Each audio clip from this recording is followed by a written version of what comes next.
hard to see any other result in this short period of time between game one and game two than another Australian victory.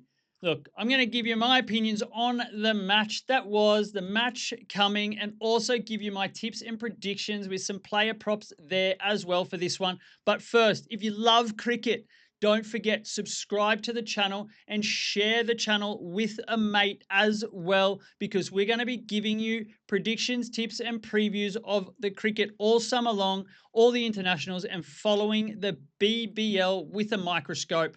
So let's get into this one. Obviously, game one was won comfortably by Australia. Look, the highlight of the match was obviously Robinson's maiden century in T20 cricket for the Kiwis, but unfortunately, they didn't offer much more at all. They were in trouble early. Robinson's innings was great.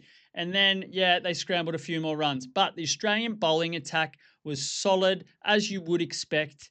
Look, they held the Kiwis to 181 runs, and it was obviously a comfortable score for Australia to be able to chase. Now, Mitch Marsh put in a captain's knock, 84 runs. Looked completely comfortable and not bothered. Travis Head obviously did his job and match short. The game was over after Australia only losing 2 wickets.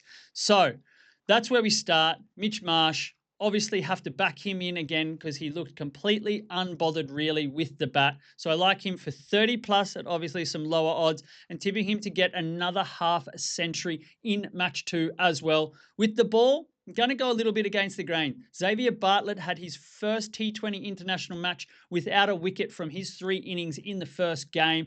Look, I love Bartlett. I love his work for the Brisbane Heat, and I know he will say bounce back, if you could say that, because he still performed extremely well for the Australians. But I'm expecting him to collect a couple of wickets in this game and will likely bowl 4 innings as well after being restricted to just 3 in the first game, as I mentioned.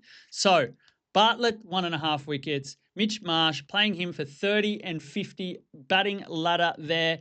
And of course, Australia to wrap up the series after game 2 and win this one. Simple as that. Don't forget, subscribe to the channel, gamble responsibly, and happy punting.